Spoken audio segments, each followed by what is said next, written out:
Vamos iniciar, então, o tema 4, principais riscos associados a barragens. E o nosso primeiro palestrante da tarde é o José Bernardino Botelho. Ele vai nos falar sobre riscos estruturais.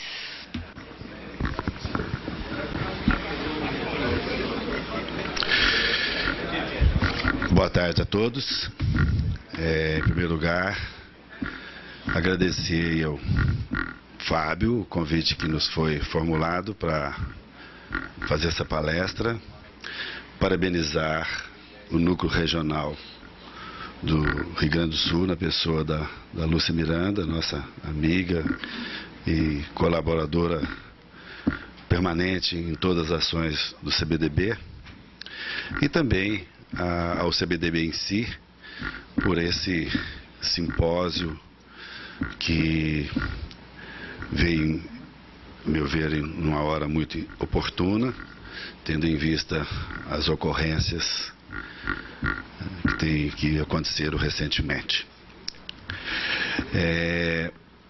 Como eu estava conversando com o Fábio, a minha fala ela vai destoar um pouco do que se tem dito até agora. Claro que está relacionada, mas é um pouco porque eu entendo o seguinte, que tudo que nós falamos até agora, ou quase tudo, no caso do concreto, das estruturas de concreto,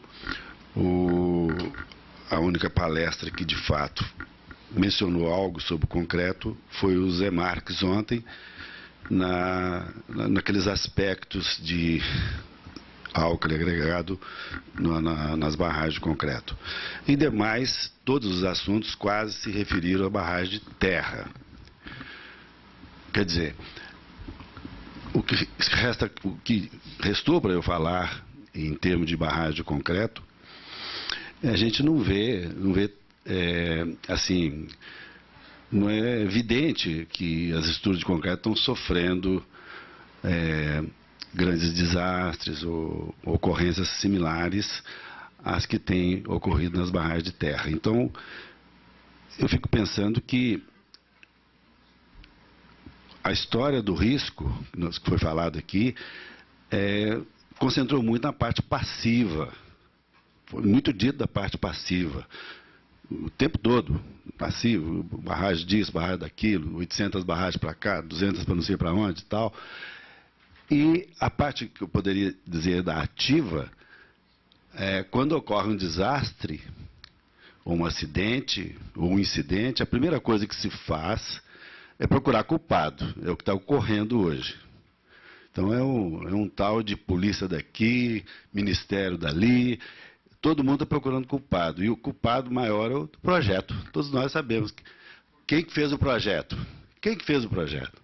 Quem construiu? Geralmente essas duas perguntas vêm sempre juntas. Quem fez o projeto geralmente é o primeiro, porque é o mais fraco, então tem que procurar, geralmente é erro de projeto que derruba tudo. Então eu resolvi fazer a minha palestra na parte ativa. Vamos dizer, eu penso que nós devemos diminuir o passivo.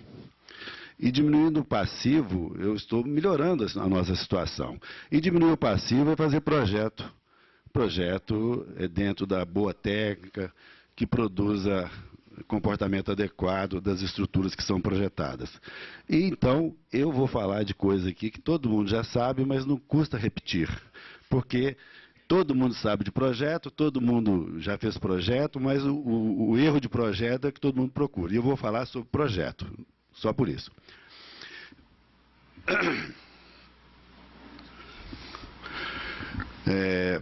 Vocês vão me permitir, eu vou ter que ler o que está escrito ali.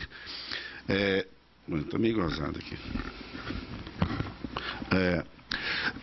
Na implantação de projetos hidroenergéticos, nos quais há sempre presente uma barragem, é da mais absoluta necessidade o conhecimento do risco envolvido.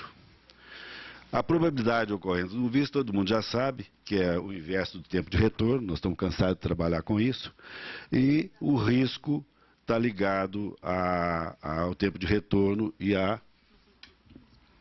Assim, pra cá. E a vida útil da obra. Um evento de ruptura de barragem quase sempre constitui numa catástrofe que envolve. Todo mundo já sabe, mas eu vou ler porque impacta, né? Perda de vidas humanas. Nós estamos aí à cata, lá na Samarco, dos outros que não foram encontrados ainda.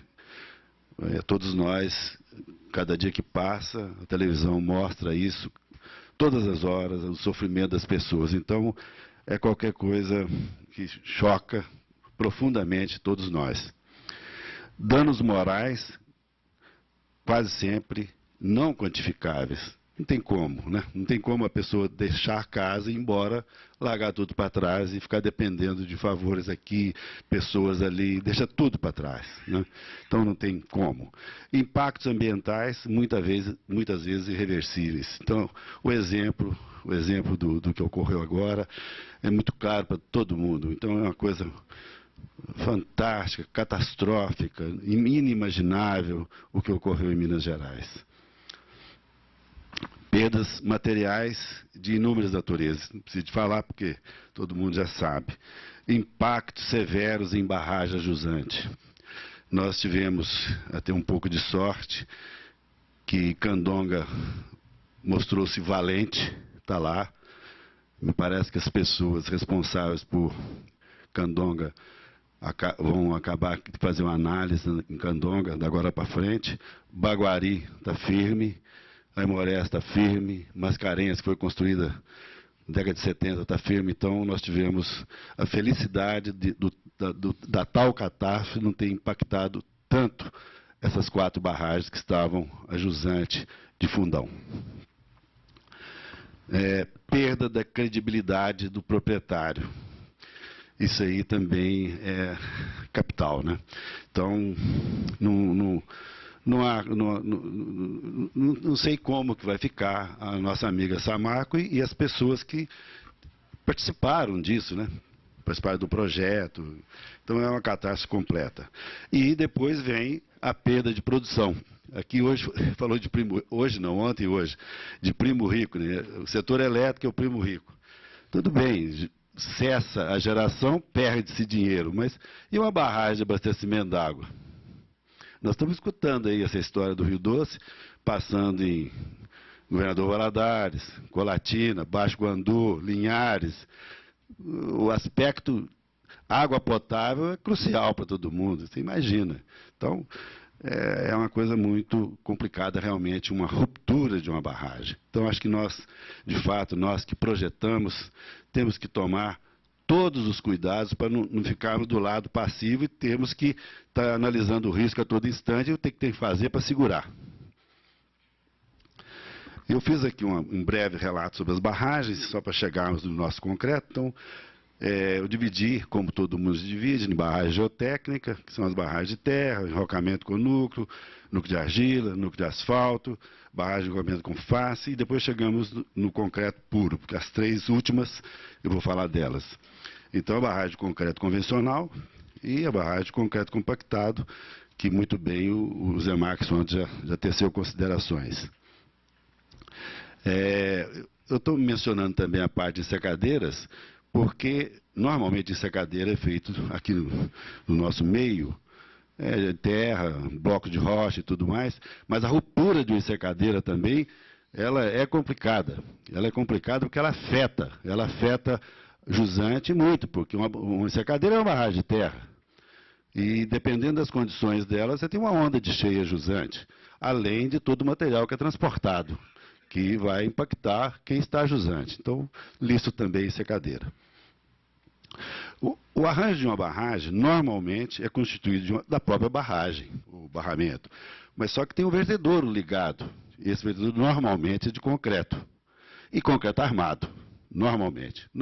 De vez em quando, ocorre que você pode fazer uma barragem de concreto simples, ou um CCR, né?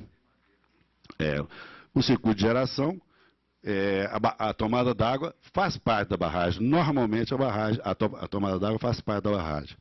E o desvio do rio, que é uma obra associada, que também tem seus problemas sérios, né? Que nós todos sabemos o que significa desviar um rio e depois obturar um portal montante e depois ter que fazer um tampão para garantir que aquilo ali vai ficar 100 anos sem problemas. E normalmente o tampão é de concreto, simples. Só para ilustrar, isso é uma barragem que nós projetamos. Então tem o corpo da barragem a partir da esquerda para a direita, barragem de terra. Depois chegamos no vertedouro, que está no corpo da barragem, no eixo da barragem, o vertedouro. Então é uma barragem. A tomada d'água é uma barragem. Então o que não participa da barragem é o conduto forçado e a casa de força. Como o concreto, seja ele CCV, simples ou armado, ou CCR, é produzido segundo técnicas de amplo domínio e conhecimento, cujo lançamento e cura são sempre muito bem acompanhados, quase sempre o risco de um mau desempenho é muito pequeno. Poucos são os exemplos de barragem de concreto que sofreram ruptura. Assim mesmo, quase todas elas romperam em função do mau desempenho da fundação.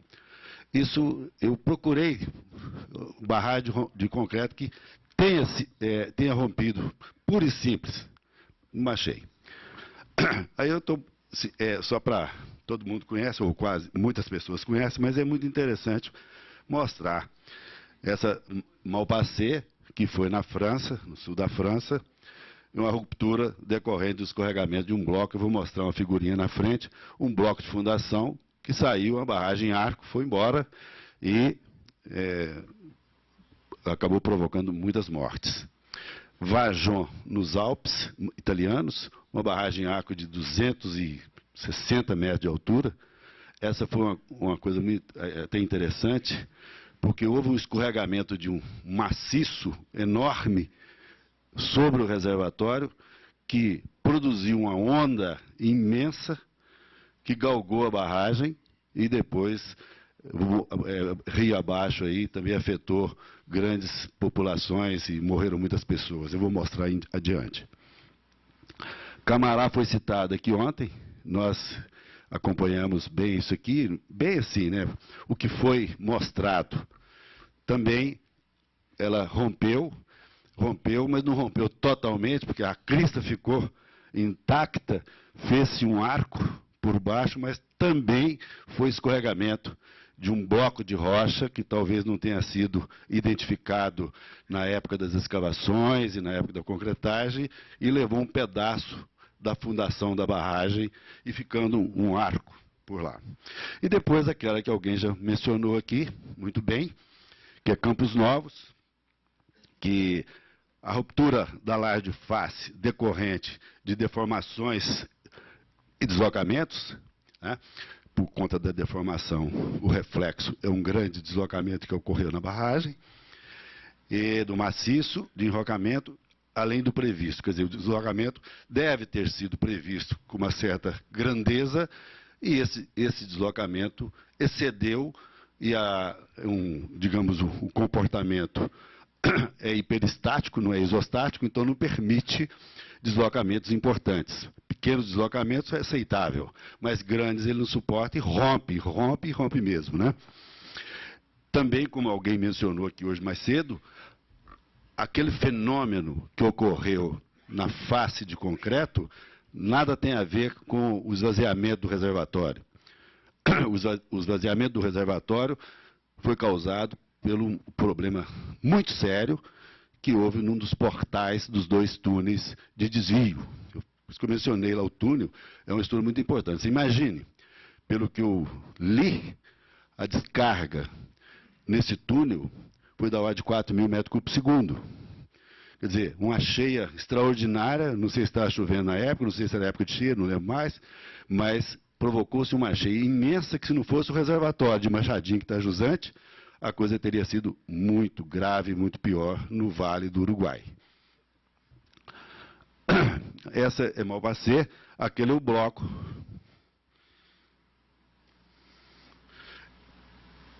Esse é o bloco de rocha que escorregou. Isso é um desenhozinho que eu tirei na internet, isso é acessível para todo mundo, mas no fundo o que ocorreu foi exatamente isso, foi embora a barragem, de fato, foi junto. Quer dizer, não houve ruptura da barragem de concreto, que houve ruptura da fundação. Quer dizer, o assunto é projeto. No caso aqui foram 500 mortes. Esse Vajon não está certo, é isso mesmo. Então esse Vajon, essa barragem, ela foi galgada, então escorregou, eu não sei se na margem esquerda, acho que foi na margem esquerda, está lá o vazio, então foi cerca de 260 milhões de metros cúbicos de bloco de rocha que desceu nesse reservatório, provoca-se uma onda imensa e desce rio abaixo, cerca de 2.000 mortes. A barragem está lá até hoje e ela não é aproveitada para nada, pelo menos o que eu li. Desculpe. Sim? Essa foto é antes da ruptura. Porque depois sumiu o reservatório, eu tive lá. Tá, antes da ruptura. Teve uma ruptura só da casca na lateral do vertedor. Sim. Muito obrigado, João. O João sempre colaborando com os nossos, enriquecendo os nossos conhecimentos.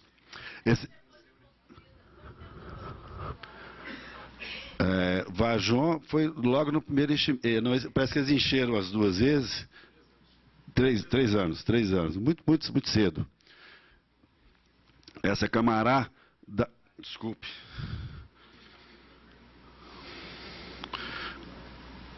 Camará, ali, a ruptura foi aqui. Então, aqui não está dando para ver direito, mas a ruptura é bem maior do que se mostra aqui. Então escorregou um bloco de rocha por aqui, a fundação devia estar por aqui, e foi embora, esvaziou o reservatório todo, 5 mortes. Essa é aquela fotografia que alguém já mostrou mais cedo, né? Então, aqui mostra então a laje. Imagine, nós estamos falando em risco. O risco aqui foi, primeiro,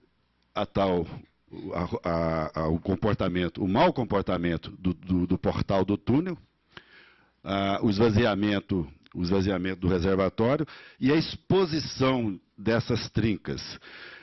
Antes do esvaziamento, já haviam trincas importantes nessa região que as pessoas já estavam trabalhando nessa região aqui, porque já havia notícias que estavam trincando antes de descer. Então, a hora que desceu, ficou muito pior, porque esclareceu completamente o que estava acontecendo. Então, demorou-se aí meses para recuperar. Então, um prejuízo enorme associado à perda de geração.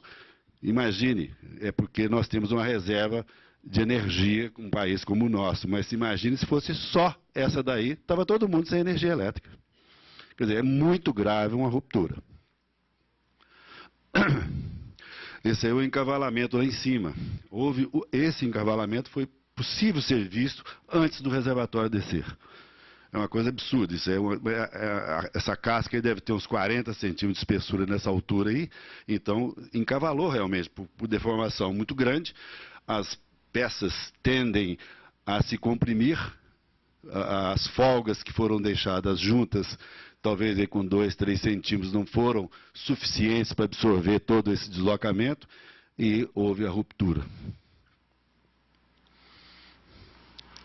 Então, eu falei que ia destoar e eu vou destoar mesmo. Desculpe. Eu vou falar sobre o projeto aqui. Vou falar sobre o projeto e chegar nos pontos importantes.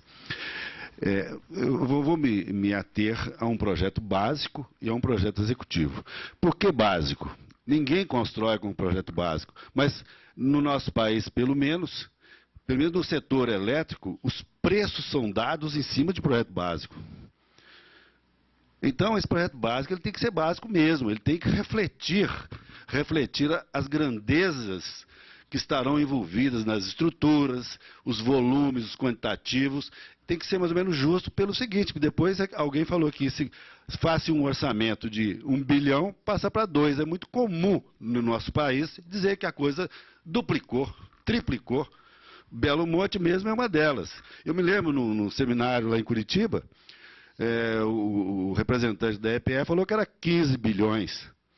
Eu vejo falar hoje que está perto de 30. Não sei se isso é verdade, mas vejo falar. Alguém fala aí na rua, né? Isso é a boca pequena. Mas a gente sabe, de fato, que é muito mais do que 15. Que foi dito no seminário lá. E aí vai, tudo é assim. Mas também nós não temos esse privilégio, não. O túnel da Mancha disse que ia custar, sei lá, 8, custou 12 bilhões de libras. Quer dizer, não é só no Brasil. Tem inflação também, claro. Mas, então, tratando-se de projeto, Tá sim, não, tá ok. Tá ok. Segurança. O risco está alto aqui, viu? Pelo menos 40 centímetros. Bom, então, a primeira coisa que eu andei falando aqui ontem sobre o critério de projeto, eu sou muito preocupado com isso.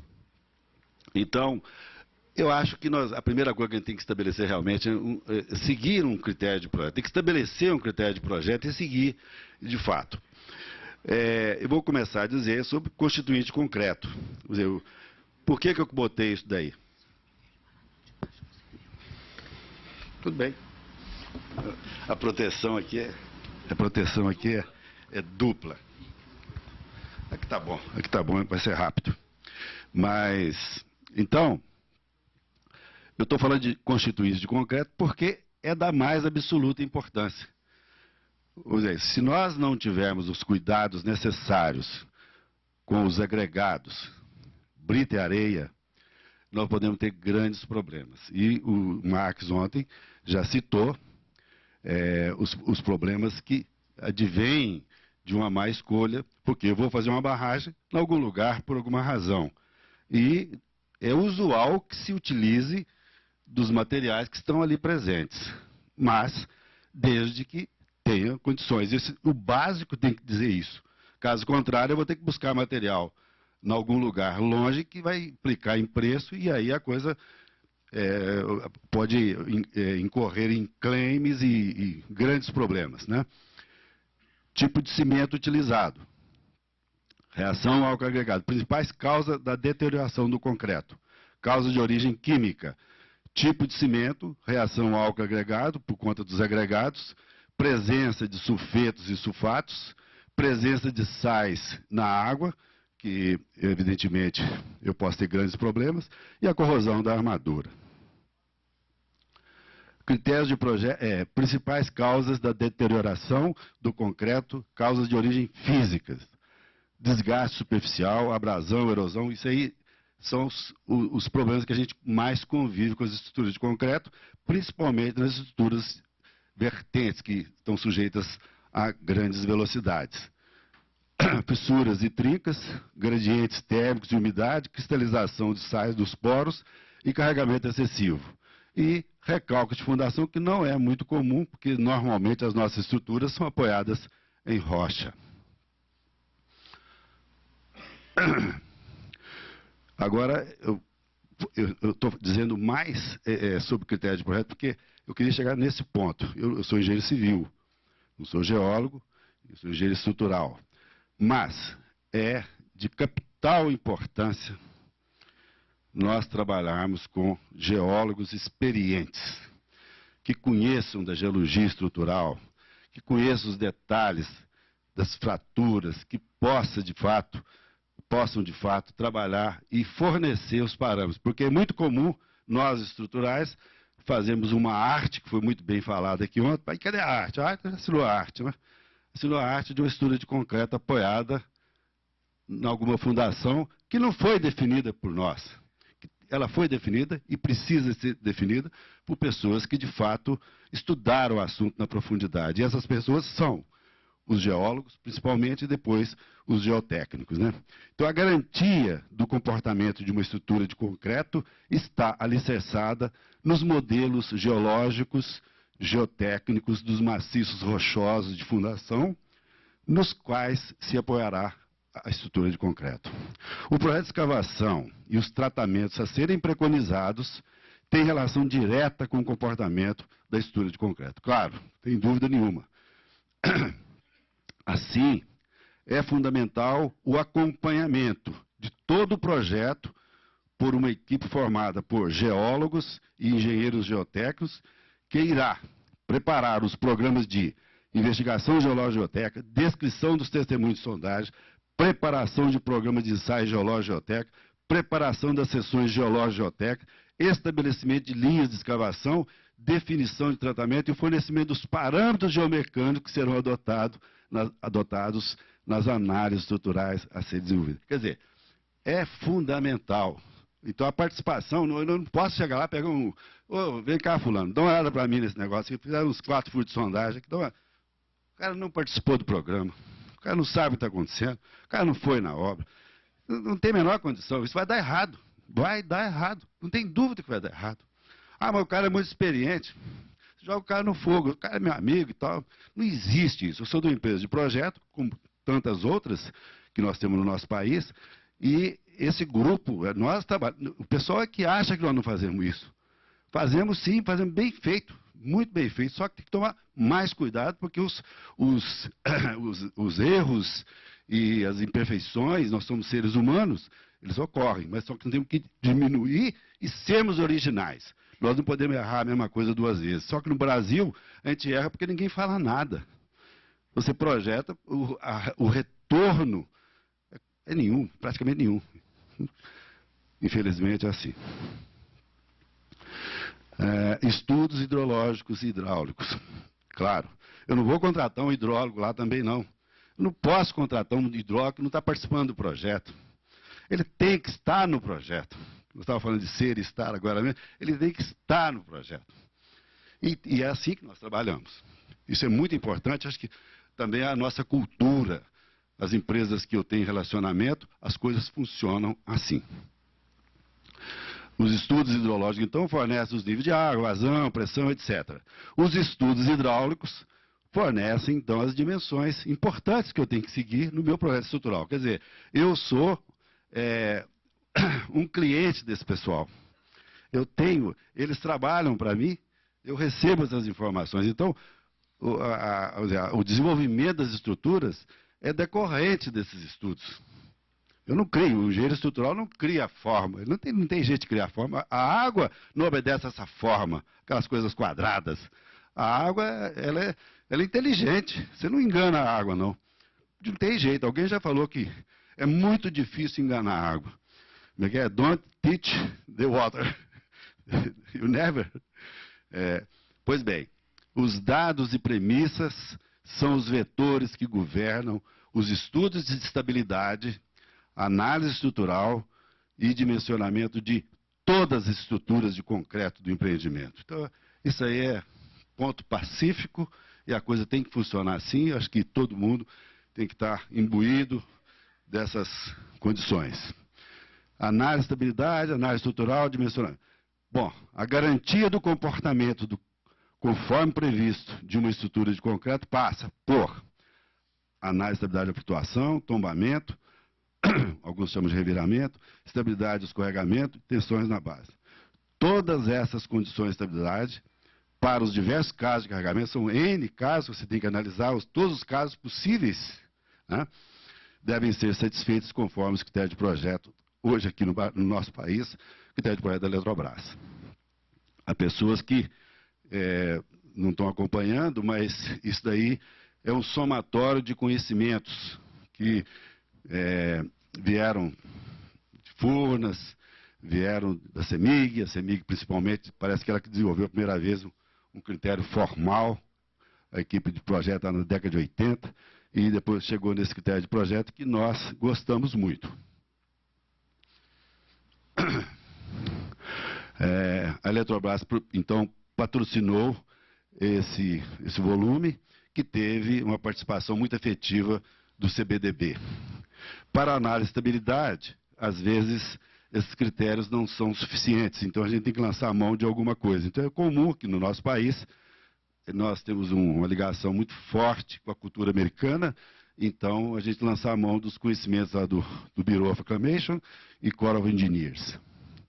No Brasil, o dimensionamento de estudo de concreto obedece ao disposto nas normas da BNT pertinentes e, quando necessário, utilizamos normas internacionais como CB, ACI e a Brit Standard. Bom, Além dessa história toda lá em cima, nosso projeto tem que contemplar aquilo que o João muito bem citou e muitos outros citaram aqui, tem que ter um projeto de instrumentação bem estudado e tem que haver, evidentemente, um monitoramento diuturno dessas questões todas. Além disso, se eu quiser e preciso, isso é normal, de fazer alguma intervenção, fazer alguma análise posterior, eu faço o projeto executivo e muitas vezes existem alterações que precisam de ser efetuadas durante o desenvolvimento da construção, então eu tenho que fazer o projeto que a gente chama de como construído, e eu gosto de falar como construído, não gosto de falar as-built, não. Construção. Aqui, eu vou falar pouco disso, mas o culpado é o projeto ou o construtor. Não tem mais nenhum culpado, não. Então tem que dizer o seguinte, que a empreiteira responsável pela construção do empreendimento tem o dever, por lei, de implantar o projeto executivo na forma que tal projeto foi concebido. Não dá para mudar projeto unilateralmente. Não dá. Simplesmente não dá, porque quem é responsável é quem projetou, ele é que sabe por que projetou. Isso não é arrogância nossa. Alguém falou em arrogância aqui hoje cedo. Não é arrogância, não, é responsabilidade. Não pode, não pode. Ele tem que seguir as linhas do projeto. E é muito comum o cara querer empeitar. Mas não dá. Assim, o proprietário tem o direito e o dever, por lei, de acompanhar a implantação do projeto, nas linhas que foi concebido por todo o tempo de duração da construção. Quer dizer, o proprietário, mesmo que seja leigo, ele tem que acompanhar. Ele contrata, então, que contrata. Não tem jeito de transferir responsabilidade. Não tem como. Eu sou o responsável e acabou. Chega em mim. O dono é que é o responsável. Não é o projetista, o consultor. O dono é o primeiro responsável. Depois você pode chamar a lead. Chama o cara a lead. Vem cá um, vem o outro e tal. Você começa a chamar, mas eu sei que vai ser chamado. Né? Bom, se o cara não tem, o proprietário não tem um corpo técnico que possa acompanhar, ele tem que contratar um engenharia do proprietário, que não pode ser um cara que vai lá 2 vezes por ano, 1 vez em cada mês, ou cada 2 meses aparece, como eu já vi isso. Não funciona, não tem como funcionar. O negócio é ter que contratar uma equipe multidisciplinar, competente, para acompanhar o lugar dele. Ah, mas é uma PCH só. Qual a diferença que tem de uma PCH para uma grande? É só custo. Custo e a produção. Os problemas são os mesmos. A água é a mesma. Pesa 1 tonelada por metro cúbico, tudo igual. Não mudou nada. O solo é o mesmo. Só que o rombo pode ser maior, né? Comissionamento de obras. A CEMIG, eu não sei se as outras empresas, Copel, Furnas, faz isso, mas deve fazer também. Tem esse comissionamento de obras, que é normal na parte eletromecânica, isso é normal, absolutamente normal em todas as empresas, mas a CEMIG tinha e tem, me lembro, desde embarcação, eu participei da preparação das especificações e dos procedimentos a serem tomados para o comissionamento de obras civis. Uma coisa parecida com o mecânico, o cara chega lá, fez, passou, qual a espessura, olhou, ele tem que ticar tudo, verificar de fato que conforme construído, está lá. Ou seja, esse documento aqui, ele tem que ser refletido lá. Se tem uma porta ali, a porta tem que estar aqui. Então está errado. Primeiro enchimento. O primeiro enchimento do reservatório deve ser acompanhado para e passo com inspeções em todas as estruturas e o respectivo acompanhamento do comportamento da instrumentação instalada. Engenharia do proprietário tem que estar presente em todos os pontos. Eu friso isso porque é fundamental, né? Quer dizer, se você está enchendo pela primeira vez, você vai carregar, você projetou, pela primeira vez você vai carregar, você não acompanha, fica por conta de não sei quem lá. Existe isso, né? Operação e manutenção. Um barramento constituído de todas as suas estruturas, pode ser, eu falei isso hoje de manhã, alguém riu, pode ser considerado tal qual ser vivo. Hoje alguém falou aqui, professor André, acho que falou sobre alguma coisa similar a isso, que é vivo, não sei o quê. Eu acho que é vivo, sim. É vivo porque o concreto, se nós observarmos, o concreto segue uma curva de resistência que só no infinito que para. Então, de cara, eu já estou vendo uma coisa muito mais viva do que nós todos aqui. Tem até um caso interessante, uma estrutura que nós projetamos há muito tempo atrás, um pilar de um tubo de sucção, a resistência cresceu, aí depois parou. E aí, mas não parou com um valor um pouco abaixo do FCK estabelecido. Era um pilar do tubo de sucção, pilar do meio. Então, ele parou. Aí, corre daqui, faz análise, mas não deu. 500 análises foram feitas. Depois ele acordou de novo. Ele acordou, isso é verdade. Isso aconteceu em Nova Ponte. Aconteceu em Nova Ponte. O Carlos deve saber muito bem disso aí. Ó, assim, há que se acompanhar o seu comportamento diuturnamente. É todo dia mesmo. Não é uma vez por mês ou de 2 em 2 meses que chama lá. Ô, João, dá um pulo lá, dá uma olhada para mim. Não existe isso, né, João? Não existe isso. O negócio tem que ser, a coisa tem que ter uma lei a ser seguida, né? Um procedimento a ser seguido e fiscalizado e tem que produzir relatórios apresentando tudo, né? Então é diuturno mesmo, com inspeções rotineiras pela equipe de operação do proprietário, inspeções formais, a CEMIG faz isso muito, estou mencionando a CEMIG, porque eu estou ali perto da CEMIG, e ouço isso, a Tereza está aqui, sabe muito bem disso, ela que fazia isso, né?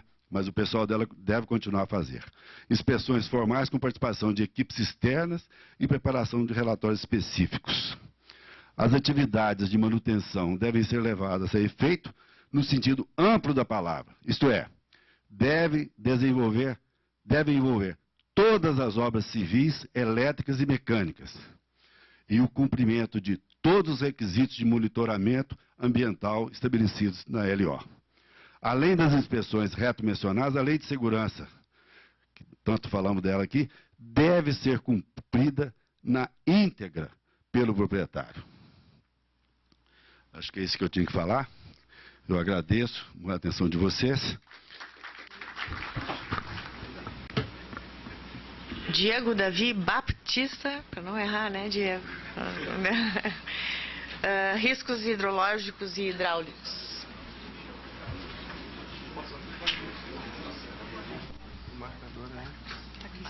Baptista. Boa tarde. Primeiro quero agradecer o convite do CBDB. É um prazer estar aqui. Eu fico lisonjeado, o nível dos debates está altíssimo. É uma responsabilidade também muito grande tendo em vista isso. Parabenizo especialmente os debates da manhã, achei fantásticos. O professor André, a professora Terezinha e o Joaquim Pimenta. E a minha contribuição vai ser falar sobre riscos hidráulicos e hidrológicos em barragens. Sou projetista também por natureza, engenheiro hidráulico. Então eu vou ter também um viés, viu, Bernardino? Um pouquinho também para projeto. Rapidamente, só para me apresentar, que muitos não me conhecem, eu sou engenheiro civil de formação, mestre em engenharia de recursos hídricos pela Federal do Paraná. Atuo há 10 anos na Engevix, sou coordenador de projetos de engenharia, de usinas hidrelétricas e obras hidráulicas em geral, e sou coordenador da equipe de hidráulica e hidrologia e da divisão de projetos civis. Tá? Membro, eu devia estar em primeiro, né, Brasil? Eu coloquei ali, membro da Comissão Técnica de Hidráulica.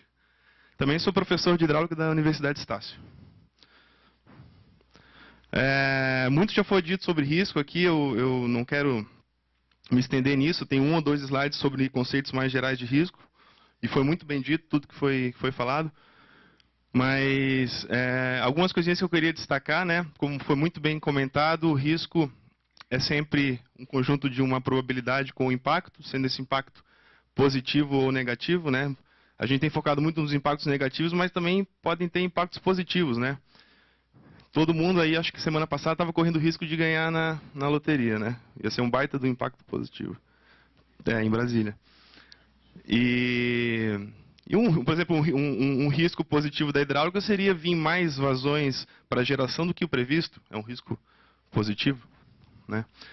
Mas a gente trabalha com probabilidade de impacto e o valor esperado do risco, que é um termo que eu costumo usar, é exatamente a multiplicação da probabilidade pelo impacto, né? Outra coisa que eu queria comentar com relação à engenharia e às incertezas, que foi comentado também anteriormente, né? Que a engenharia sempre envolve incertezas e é mais pura verdade, principalmente talvez na hidráulica. Eu não sei se vocês sabem, mas a equação fundamental da hidráulica é uma das 7 equações sem solução na matemática. Existe um prêmio do Klein Institute, que vai dar $1 milhão para quem resolver a equação fundamental da hidráulica, a equação de Navier-Stokes. Está no bojo da hidráulica a incerteza. Como é que se resolve problemas de hidráulica se você não tem solução? Você trabalha com parâmetros empíricos, com coeficientes, com simplificações, né? Eu lembro muito do professor Nelson Pinto, ele sempre falava, tem um caso dele ótimo. Ele comentando que um engenheiro júnior, ou um aluno dele, não me lembro, passou para ele, ele perguntou qual que é a vazão decamilenar desse projeto. E o aluno respondeu, 15.601. E o professor anotou, 15.600. Daí o aluno corrigiu ele. Não, professor, é 15.601. Daí o professor Nelson Pinto falou assim, 1 metro cúbico seria muito se você tivesse que engolir. Como não é? Então, assim, essa questão da... Eu tenho uma frase que eu cunhei, que eu não sei se tem dono, mas eu falo que a engenharia é a arte da simplificação. Mas a arte no mais puro sentido, no mais sentido positivo, e a simplificação também. Porque a gente lida com muita certeza, e um bom engenheiro tem que ter noção de ordem de grandeza das coisas, e tem que saber trabalhar com isso, com risco, com incerteza. Então, o risco está no bojo da engenharia, está no cerne da engenharia. Né? Os riscos, a gente vai ver mais para frente, podem ser conhecidos ou desconhecidos. A gente tem tratado até aqui de riscos conhecidos, riscos que eu consigo identificar e que eu posso até planejar respostas para ele, para aplicar reservas de contingência. Então, riscos que estão no meu plano. Mas tem riscos desconhecidos também. Eu nem faço ideia que podem acontecer. Né? Também, para isso, tem algumas saídas. Geralmente, são saídas contratuais, ressalvas, seguros, né? Ou até reservas, os famosos 5%, 10%, para riscos, de fato, absolutamente desconhecidos. Né? E também foi muito comentado anteriormente que toda a questão de risco envolve também uma questão subjetiva que é o, entre aspas, apetite ao risco, ou a tolerância ao risco das organizações e das empresas. Né? Então, por exemplo, hoje em dia no setor elétrico, né, eu sou do setor elétrico, muitas empresas acham que investir em usina hidrelétrica é muito arriscado. Existem riscos ambientais, riscos institucionais, riscos jurídicos, e simplesmente a resposta a esse risco é não entrar no projeto. Né? Não vou investir. Isso é muito comum, está acontecendo muito. Né? Então, uma resposta ao risco vai depender da tolerância ou apetite ao risco da empresa, mas pode ser simplesmente não entrar no projeto. Né? Aqui também foi falado muito sobre a parte de gestão, o gerenciamento de risco é perfeito, todas as etapas de planejar o gerenciamento, identificar os riscos, classificá-los, fazer análise qualitativa, fazer análise quantitativa, planejar as respostas, monitorar e controlar esses riscos ao longo da vida útil, e das técnicas, Monte Carlo, árvore de decisão, técnicas de análise, matriz de decisão. Não vou focar nisso daqui, vou focar mais na questão das respostas aos riscos. Tá? E, claro, agora com a questão de risco hidráulico e hidrológico. Uma outra coisa que eu queria comentar também, vou comentar mais para frente. Aqui uma coisa interessante, que o risco ele começa desde a fase de planejamento, lá no projeto, nas primeiras versões do projeto, e vai até a operação. E tem que ser monitorado, e geralmente eles são identificados no início, né? Mas podem ter riscos que surgem ao longo da vida útil, né? E tem riscos também que acabam ao longo da vida útil, né? Riscos de construção, riscos de desvio, de galgamento e secadeira, eles acabam no momento da construção, no final da construção. São riscos e tem riscos que continuam, né? Então, a importância do monitoramento do risco, e principalmente, esse gráfico mostra bem que, via de regra, você aplicar respostas aos riscos no início da vida útil dele, ou seja, na fase de projeto, é muito mais barato do que começar a pensar em respostas e começar a pensar em planejamento do risco mais para o final da vida útil. Né? Via de regra, você sempre vai ter uma melhor vantagem aplicando respostas no início, na vida útil, que é na fase de projeto. Mais uma defesa aí apaixonada do projeto que eu faço, viu, Bernardino? Que é sempre bom você ter uma projetista de confiança, um projetista experiente, justamente também para poder avaliar esses riscos e, de alguma maneira, no início da vida útil, tentar eliminar as causas desses riscos que muitas vezes você consegue na parte de projeto. Bem, eu como exercício para essa palestra, eu comecei a identificar riscos hidráulicos e hidrológicos, agora sim entrando na questão especificamente de hidrologia e hidráulica, e eu faço aqui um comentário que eu queria fazer antes, que eu sou engenheiro hidráulico e hidrológico. Eu não diferencio as duas disciplinas. Eu acho que o bom engenheiro hidráulico é um bom engenheiro hidrólogo e vice-versa. Né? E eu vejo algumas empresas separarem esses departamentos, acho que está errado, minha opinião pessoal. Os meus grandes mestres da área sempre são bons nas duas coisas. O professor Nelson Pinto, o professor Phil, grandes engenheiros hidráulicos, grandes engenheiros hidrólogos. E aqui eu pincei de alguns riscos que eu comecei a cadastrar e fiz uma tabela aqui. Cheguei aos 25 riscos hidráulicos e hidrológicos, peguei 2 aqui para exemplificar. Um é um risco hidráulico, um é um risco hidrológico. Você veja, um risco hidráulico seria o vertedouro com a capacidade de vazão menor do que a cheia ao qual foi projetado. É um risco hidráulico porque eu estou falando de dimensionamento vertedouro, né? Mas muito sutilmente tem um risco hidrológico que é diferente. É o risco de ocorrer uma cheia superior à cheia de projeto original do empreendimento. Um é o risco hidráulico, outro é o risco hidrológico, né? Eles são muito parecidos, mas não são os mesmos. Mas eu não consigo imaginar que um profissional vai avaliar só o risco hidráulico e o outro vai avaliar só esse risco hidrológico, né? É o mesmo profissional que avalia as duas, né? Então eu fiz essa identificação de diversos riscos, e para cada um eu elenquei causas, principais impactos e respostas comuns, né? E mais para frente a gente vai falar um pouquinho mais detalhado de alguns, mas esses 2 é mais para diferenciar essa questão do hidráulico e do hidrológico, né? Bem, como eu falei que eu ia me focar um pouco mais nas estratégias de resposta, vou elencar aqui as principais estratégias de resposta aos riscos hidráulicos e hidrológicos, tá? Bem, uma mais conhecida, a mais utilizada é a estratégia de prevenir, né? Prevenir o risco. Então, qual que é a definição da prevenção? É tentar eliminar as causas do risco ou proteger totalmente o projeto contra os seus impactos, né? Prevenir que o risco aconteça.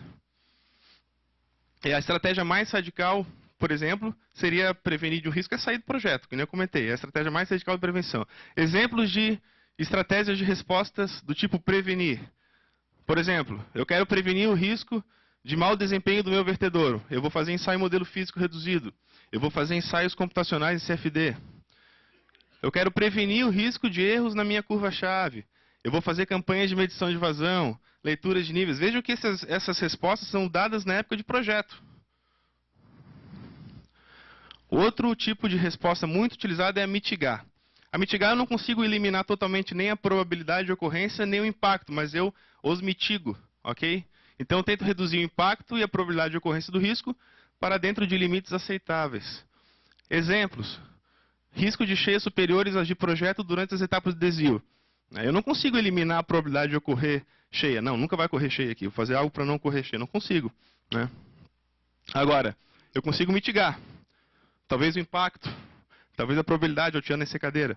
Então, por exemplo, fazer previsão hidrometeorológica das vazões afluentes durante a construção, eu mitigo ambos, né? Com uma boa previsão, eu consigo fazer alteamentos emergenciais, retirar equipamento, retirar pessoas, né? Construir um dique fusível, por exemplo, um circuito de desvio, um sistema de desvio muito caro, em secadeiras muito altas, pode ser interessante construir um dique fusível, mitigo o impacto, né? Equilibro os níveis e eu não perco em secadeira. Outro exemplo de mitigação, risco de erros de projeto e construção. Contratar uma empresa fiscalizadora, uma engenharia do proprietário, né? Estou mitigando o meu risco que dê algum problema. Outro tipo de resposta, muito comum, transferir. Transferir é basicamente quando você faz um seguro. Você transfere para terceiros a responsabilidade mediante o pagamento de um prêmio, né? Então, por exemplo, geralmente em projetos de usina, a ensecadeira da casa de força está protegida por seguro, né? Caso haja um galgamento, o seguro paga. É um exemplo de resposta a transferir. E por último tem o aceitar, que é mais comum do que se imagina, que é aceitar a existência do risco, não planejar nenhuma resposta imediata para ele, para tentar mitigar ou transferir ou prevenir esse risco. Tem a aceitação passiva, que seria o caso de eu não fazer nenhuma ação, eu deixo acontecer para ver o que eu faço. E tem a ação ativa, onde eu faço uma reserva de contingência, mas eu também espero o risco acontecer. Exemplo, gente. Risco de chuvas que impeçam trabalhos em solo. É muito comum a gente fazer uma contingência no cronograma, tendo em vista o risco de ter X dias com mais que 5 milímetros de chuva, onde eu não consigo trabalhar com solo. É uma aceitação ativa. Eu contingenciei meu cronograma, né? Uma aceitação passiva, por exemplo, seria o risco de erosão jusante do vertedouro. Em muitos casos, você estende uma laje, por exemplo, de concreto até um certo ponto e aceita uma erosão na rocha jusante, desde que tenha certas condições. e você aceita que durante a operação, caso haja uma erosão nessa rocha, você pode ir lá e fazer algum tipo de reparo. É uma aceitação passiva. Tá? Então agora eu vou comentar 2 ou 3 riscos principais, para entrar um pouquinho mais em detalhe. O risco de ocorrência de cheias superiores à cheia de projeto de empreendimento é o risco hidráulico ou hidrológico mais conhecido, né? Mais tratado. Quais são as principais causas, né? Bem, fenômenos naturais, deixando claro que o risco é da ocorrência de cheias superiores à cheia de projeto, não é o risco do vertedor estar mal dimensionado, no caso. Né? Ocorrência de cheias superiores à cheia de projeto do empreendimento. Né? Então, fenômenos naturais, ondas de cheias provocadas por causas não naturais, que a gente comentou muito aqui pela manhã, né? E uma coisa muito comum, que é a cheia de projetos estar desatualizada. Né? Isso acontece. A gente tem visto que tem acontecido com barragens mais antigas, em que, quando foi feita a cheia de projeto original, existia uma pequena amostra estatística, ou nem a amostra estatística, foram usados outros métodos determinísticos, uma metodologia que hoje pode estar desatualizada. Se você pegar uma amostra estatística hoje, vai ver que a amostra utilizada lá atrás era uma amostra viciada, uma amostra desatualizada, ou houve mudança no uso do solo da bacia, o coeficiente de runoff alterou. Hoje, para a mesma chuva, escoou muito mais.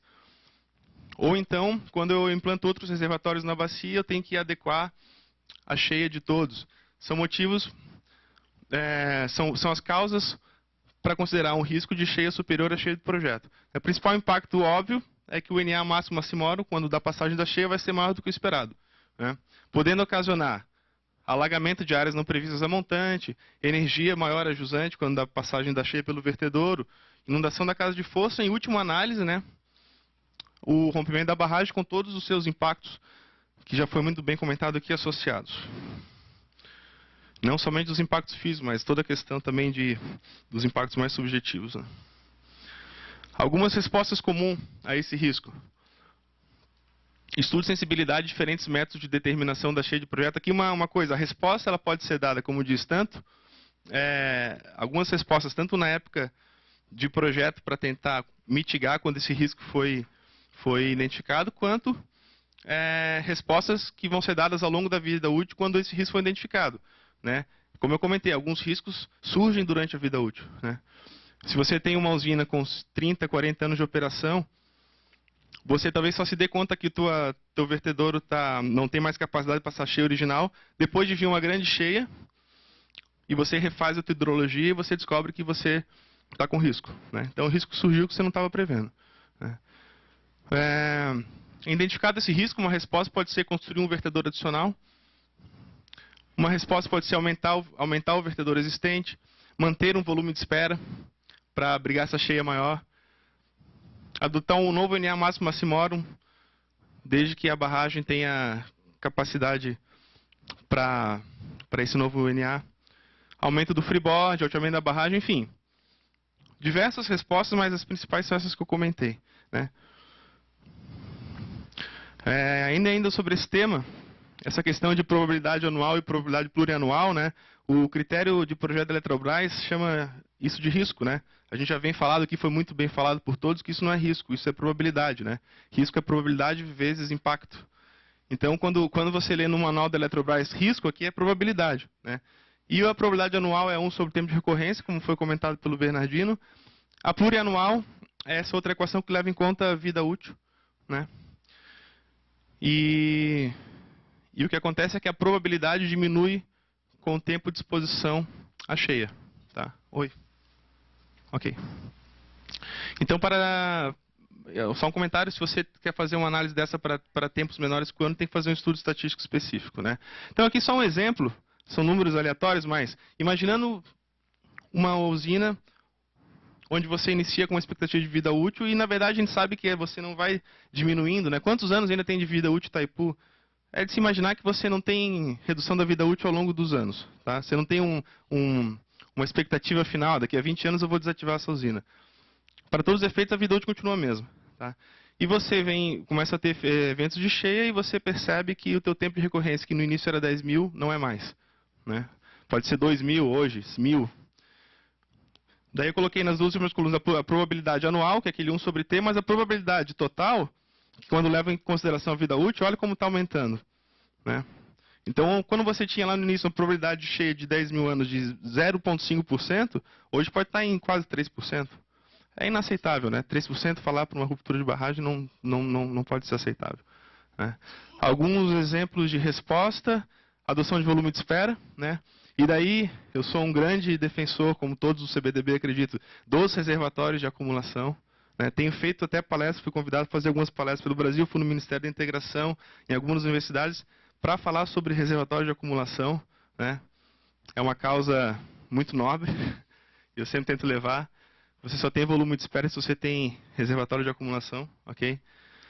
Aumento da borda livre, né? O nosso critério da Eletrobras, ele determina alguns critérios, algumas bordas livres mínimas, tanto para barragem como caso de força, né? Ou a construção de vertedouro complementar, aqui é o caso da Alguém Mascarenhas de Moraes, onde foi construído em 2002 um vertedouro adicional, né, jusante de Furnas, para passar a nova cheia, né? A nova cheia que seria a QMP. Foi construído um vertedouro de 3.000 metros cúbicos por segundo a partir de revisão de estudo hidrológico, né? E a barragem é originalmente 57. Né? O que é recomendado no Brasil para cheias de projeto do vertedouro? Manual de Estudo de Viabilidade da Eletrobras recomenda 10 mil anos de verificação QMP. Critério Civil da Eletrobras recomenda que para barragens maiores que 30 metros de altura, que envolva risco de perdas de vida, QMP. Barragem menor que 30 metros, volume menor que 50 milhões de metros cúbicos, sem risco de perda de vida, faz uma análise de risco com um mínimo de 1.000 anos. Né? Diretriz para a PCH inclui casos onde pode ser 500 anos para estrutura de concreto, 1.000 anos para barragens de terra sem danos humanos e 10 mil anos com danos humanos. Temos agora um guia, a Ana está compilando, acho que está em audiência pública, um guia para elaboração de projeto de barragem, em função da nova lei de segurança. E o texto mostra um quadro também, onde, para minha surpresa, posso ter, no caso, uma barragem de aterro de 60 metros de altura. Se eu acho que o dano potencial associado é baixo, eu posso fazer um vertedor de 2.000 anos, no mínimo. Isso segundo o manual de elaboração de projeto de barragem da ANA. Ou seja, o que eu quero mostrar aqui é que não há um consenso. Não há um consenso. Tá? Eu tentei buscar um consenso, eu fiz aqui um exercício e tentei compilar alguns critérios. O nosso critério base é o da Eletrobras, né? E, de fato, a gente sempre recai ou 10 mil anos ou QMP. Né? Hoje em dia, via de regra, a gente tem feito QMP ou para verificar ou para dimensionar. Né? No setor elétrico, você acaba descobrindo o critério quando vê a nota técnica do leilão. Daí você descobre, eles querem QMP ou só querem que verifique. Né? Mas, de fato, é um caso até para o CDBB tentar atuar ou pensar um pouquinho mais, porque quem olha os manuais, quem olha os critérios, enxerga, não consegue enxergar nenhum consenso ali.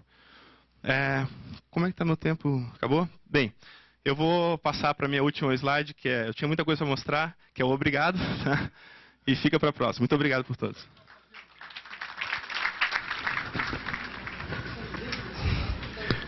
Boa tarde. Eu vou falar sobre risco geológico e geotécnico usando a terminologia que me foi proposta, mas que não é exatamente o risco que se tem falado hoje. Eu trabalhei 29 anos na CEMIG e há 18 sou consultor independente.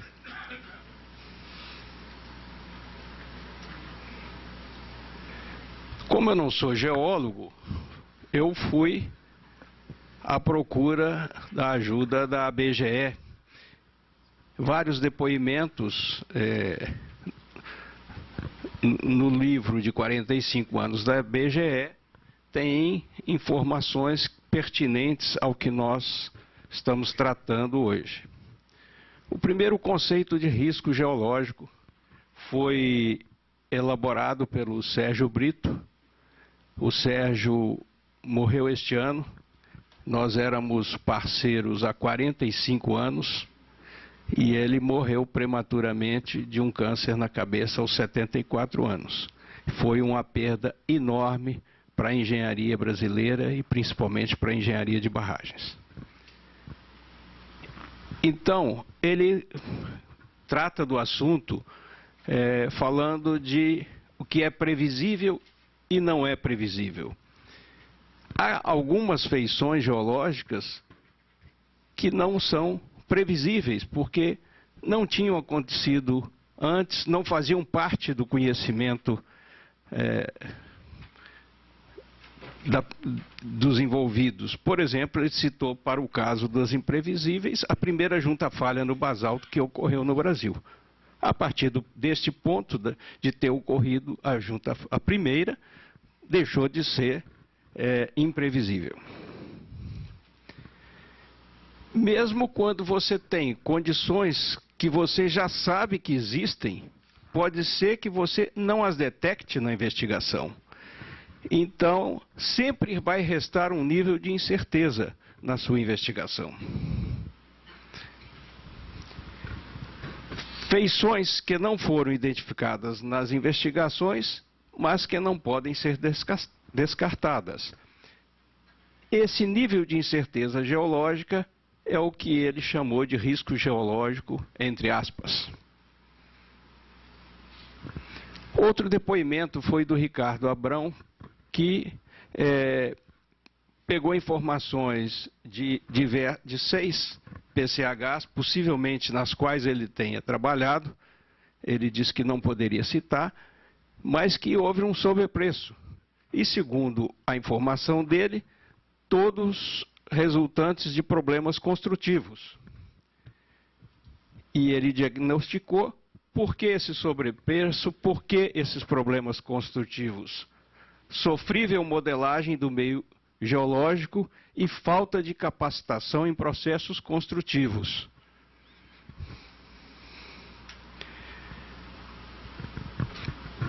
O diagnóstico: profissionais inexperientes que se dedicaram a fazer projeto ou construção sem o devido cuidado.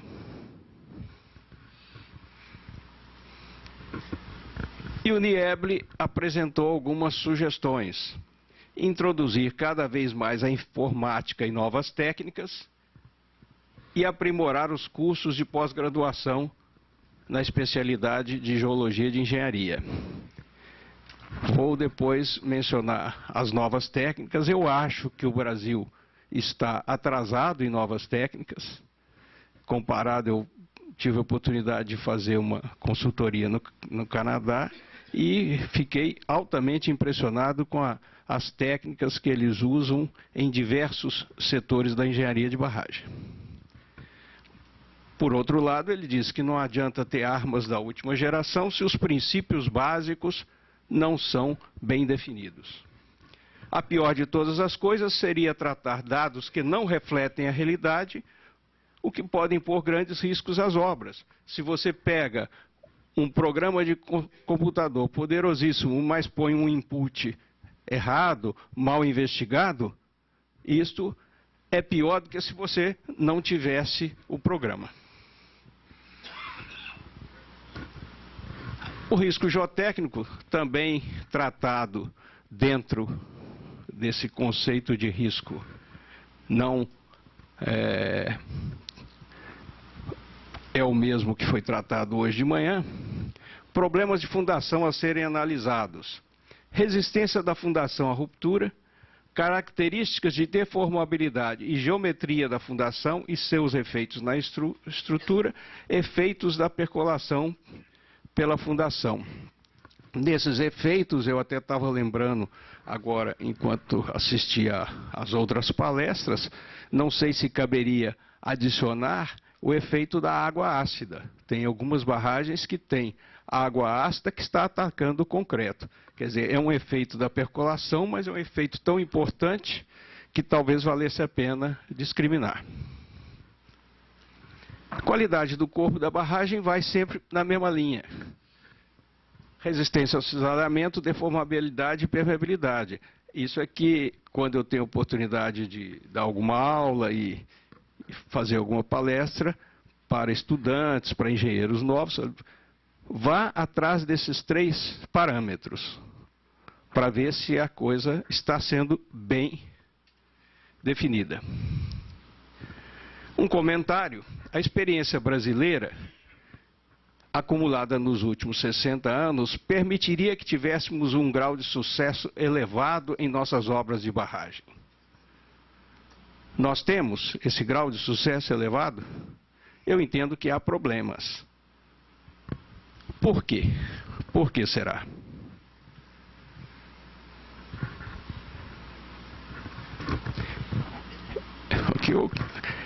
Eu coloquei aqui Três Marias como um exemplo.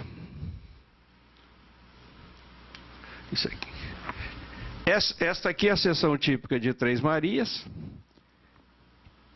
E com um grau de conservadorismo bastante elevado, a Barra de Três Marias foi projetada e construída na segunda metade dos anos 50. E hoje em dia, qual seria a tendência de fazer uma barragem no mesmo local? Seria algo desse tipo, com uma seção muitíssimo mais enxuta. Hoje em dia, talvez mais enxuta até do que o razoável. Então, dentro daqueles parâmetros, o parâmetro de resistência ao cisalhamento, como já foi dito aqui, o Bernardino teve dificuldade de achar problemas de ruptura em barragem de concreto. Eu tive dificuldade de achar algum problema de escorregamento de barragem de terra ou de enrocamento. Há um caso famoso de escorregamento que foi a barragem de Açu. Mas de deformabilidade nós temos inúmeros problemas. Os principais e que impactaram mais foram os problemas relacionados à deformabilidade do enrocamento. Então, a barra de emborcação ela tem 157 metros de altura e no primeiro enchimento ela apresentou trincas na crista, trincas do lado de montante. Por quê? Por uma deformabilidade diferencial entre o núcleo e o enrocamento de montante. De quem é a culpa? A culpa é da barragem de Setana, na Austrália. E de quem divulgou as informações da barragem de Setana, Barry Cook, Vitor Melo, porque era a única barragem alta de enrocamento que tinha trabalhos bem fundamentados, publicados naquela época. Bom, a Ataturk tem um problema de... A Ataturk não é só trinca. A Ataturk, segundo consta, recalcou 8 metros a crista. Só que eles não... Eu já visitei a Ataturk como visitante. Já ameaçaram mais de uma vez me chamar como consultor. Mas eles escondem esse problema de Ataturk, inclusive porque é a montante do Iraque. Então, tem problemas internacionais complicados. A barragem atualmente é operada com reservatório muito rebaixado. Eu não lembro quantos metros abaixo do nível normal, mas é bastante rebaixado. E muitas outras barragens de enrocamento altas, acima de 100 metros, tiveram trinca na crista, porque é muito difícil você definir a priori qual vai ser o módulo de deformabilidade do enrocamento. E essa barragem de Setana tem até um trabalho publicado pelo Nelson Pinto, eu também publiquei um trabalho complementar a esse do Nelson Pinto, foi publicado no livro de Barragem de Face de Concreto de 99, em que se vê que os dados de deformabilidade de Setana na Austrália são completamente diferentes dos outros. Muito menos deformável a barragem. Então, daí se partiu para fazer barragens de enrocamento com camadas de lançamento muito altas. Aí, em emborcação, as camadas que levaram a este problema eram de 1,20 m, compactadas com rolo compactador de 9 toneladas de peso estático e 4 passadas. As barragens da mesma época e seguintes de face de concreto também usavam camadas de 1 metro, 1,5 metro, até 2 metros. No caso de face de concreto, tudo é jusante. Mas na parte, uma distribuição interna em que se usava camadas até 2 metros do eixo para jusante, né? Então, as barragens de face de concreto têm uma grande vantagem, é que não molha o enrocamento. Neste caso aí, o que é que fez o enrocamento recalcar? Assim, foi subitamente, foi o primeiro enchimento que foi rapidíssimo, apesar da altura da barragem. Este ano, em que foi enchida a barragem, choveu 2.000 milímetros em 6 ou 8 meses. Tem uma série de intervenientes, né? Mas, basicamente, o interveniente principal, na minha opinião, e que desde essa época eu venho divulgando, é camada de compactação menor, rolos mais pesados e mais compactação. Água também. Quer dizer, mas nesta época aí usava-se água, mas como em algumas barragens, emborcação não foi usado, em muitas barragens foi usado, mas não resolveu o problema, a água sozinha. A água é um componente, mas muitas outras barragens no Brasil e no exterior tiveram problemas sérios. Não sérios a ponto de ruptura, mas o caso que já foi mostrado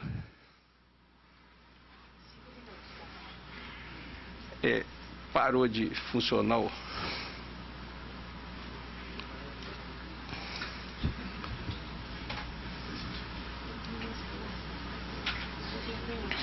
Tá bom.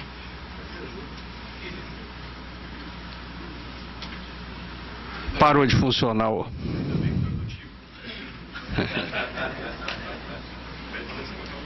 Mas bom, mas essas barragens de face de concreto também tiveram problemas de grandes recalques. O recalque máximo aí de emborcação, de Segredo, de Foz do Areia, Xingó, é da ordem de interno, recalque interno da ordem de 3, 4 metros. Na construção e um pouco mais no primeiro enchimento. Então, as lajes trincaram, a crista trincou. Qual é a solução? É compactação. Então, a barragem de Irapé, que tem 210 metros de altura, foi compactada em camadas de 80 centímetros, com rolo mais pesado, e teve um comportamento muito melhor. No estrangeiro também aconteceram problemas sérios. A barragem lá do Lesoto, que falhou o nome agora também, Morrale, teve problemas sérios. Consegue passar aí? Nós estamos com um problema de passagem de slide. Esse é um slide do mesmo caso de Campos Novos. A crista está lá em cima. Pode passar. É o caso de Apertadinho. Nós já vamos aí para o outro. Eu falei resistência ao cisalhamento, não tinha nenhuma informação, permeabilidade e agora deformabilidade e agora permeabilidade. Isso foi a ruptura de Apertadinho. Aqui nesta posição existia um vertedouro que foi parar no meio do rio. É um caso que precisava ser mais divulgado. As informações, eu estive no local 2 vezes até, mas as informações que eu estou repassando são fruto de uma audiência pública na Câmara dos Deputados e cuja explicação é a seguinte: houve uma sobreescavação na lateral e debaixo do vertedouro, que foi preenchida com rocha decomposta e colocado concreto por cima.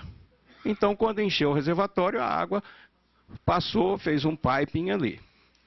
Mas também tem a ver com o que já foi falado aqui, que lá é um arenito friável. E o pessoal pega projetos daqui e leva para lá.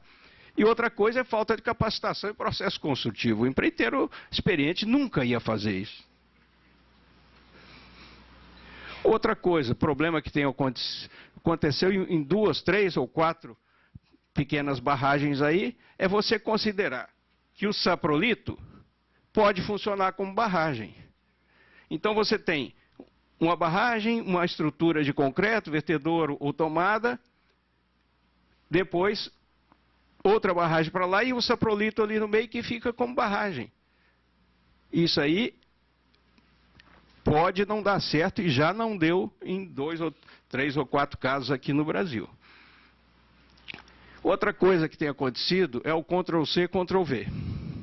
Então os projetos vão copiando de um caso para outro. Esse caso aqui, por exemplo, antes da minha intervenção, aqui era uma barra de enrocamento nesse meio aqui. Como isso é copiado, tem todo o espaço para você continuar a barragem de terra. Essa barragem era de terra até aqui. Daqui para lá era enrocamento, um contrassenso. Simplesmente porque vai copiando de uma para outra. Bom, esse é o caso de Três Marias, aquele slide anterior ficou fora de lugar. Então, assuntos relacionados com o risco geotécnico e a prática atual. Filtros e drenos cada vez mais estreitos, critérios de projeto de filtro que não estão sendo respeitados. Outra coisa, existe um mínimo de você colocar como base do núcleo de uma barragem de enrocamento com núcleo. Esse mínimo é o mínimo mesmo. E eu sempre fujo dele. Porque, outra coisa, galgamento. Existe uma sensação de que enrocamento resiste a galgamento. Pode resistir, mas se for feito para isso, o enrocamento de uma barragem normal, com talude aí 1,4 para 1, 1,3 é muito ruim, mas 1,4 não resiste. E o pessoal acha que resiste. Controle de qualidade. Hoje em dia está fraco. O grau de compactação. A primeira barragem que eu trabalhei, 1969, 70, Jaguar era 95%. Depois, viu-se que era meio pouco. Então, passou para um mínimo de 95, 98, virou estándar. Agora, já voltou para 95 e o controle é pior. Comunicação entre projeto e campo, já foi falado, é uma coisa importantíssima. Questão de uma pessoa mandar demais no projeto, resolver tudo também dá errado. Sismos. Eu acho, a minha opinião é a seguinte: se uma barragem no Brasil cair por causa de sismo, é porque ela já estava caindo. Os sismos podem ser o gatilho, mas nunca uma causa de... Uma barragem bem construída aqui no Brasil, ela não vai ter problema com sismo. Eu já estudei o assunto, já conversei com japonês, chinês, já visitei barragem que foi afetada por sismo. Fatores não técnicos eu deixei aqui, quem chegou cedo viu aí o texto do PEC. Esse texto eu vou passar para o Comitê Brasileiro de Barragens e eles vão pôr na página para o sócio traduzido. Vontade de fazer as coisas rapidamente muito baratas. Isso aí nem precisa comentar. Falsa segurança com o uso da informática. Isso é muito perigoso. Quer dizer, eu ouvi dizer que no caso de Mariana, a Samarco tinha um painel e computadores, instrumentação de última geração, em tempo real, e a barragem caiu. Mas o pessoal estava, talvez, confiante pela existência desse sistema. O método observacional não é o que o professor Pedricto falou aqui hoje, o que eu estou mencionando aqui.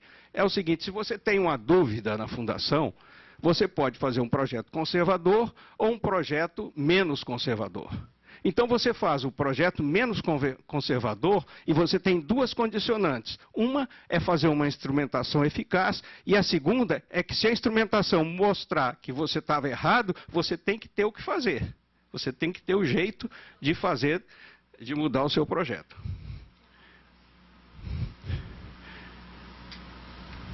Isso aí é uma gozação do próprio PEC com o método. Este aqui é o PEC, o método observacional. Eu tive o privilégio de ser aluno dele, fiz o mestrado em Illinois, em 73, e os textos dele de filosofia de barragens são sempre espetaculares. O método observacional é um acessório, como eu disse, como eu expliquei, e não substitui o projeto.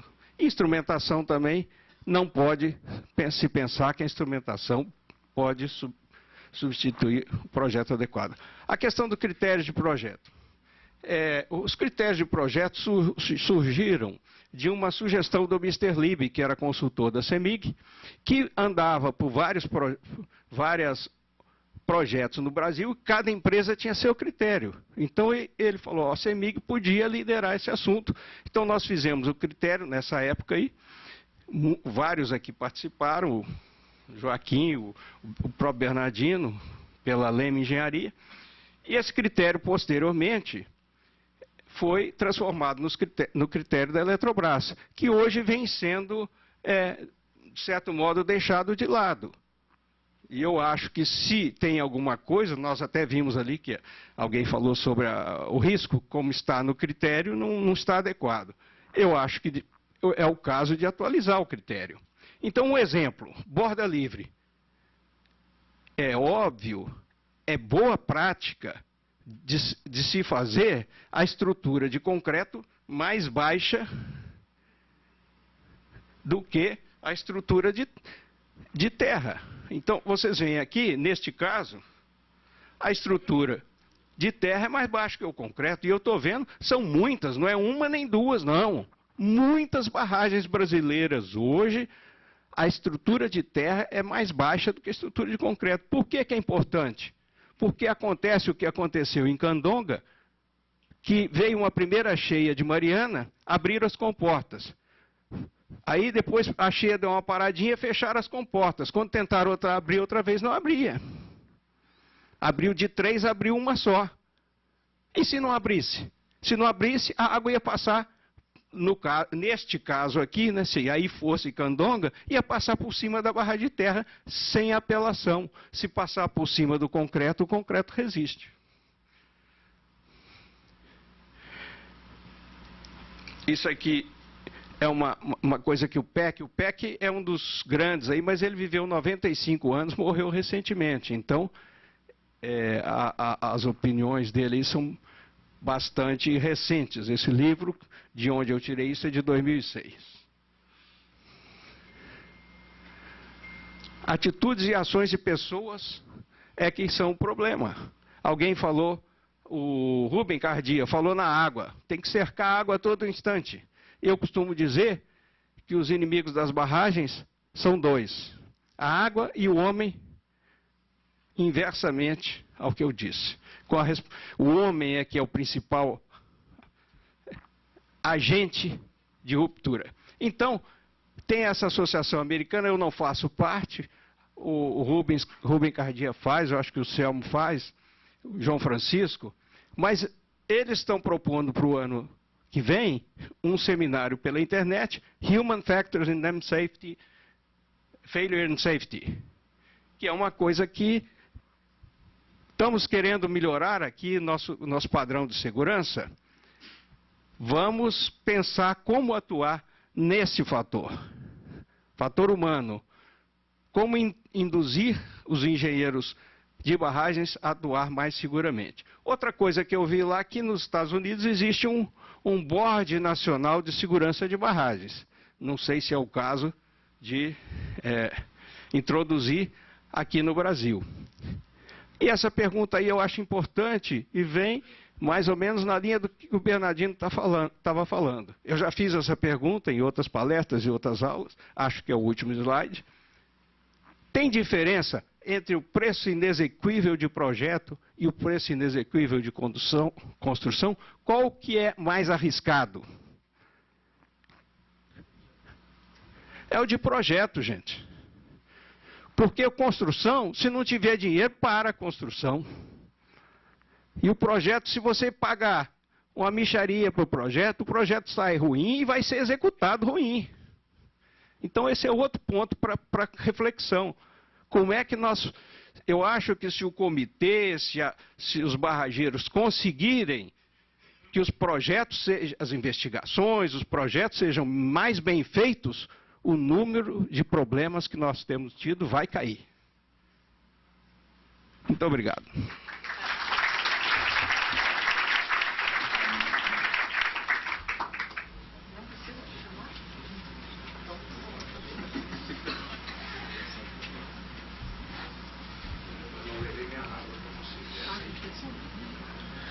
Bom, boa tarde a todos. Como vocês podem ver, a Lúcia nem me apresentou, então eu vou me apresentar.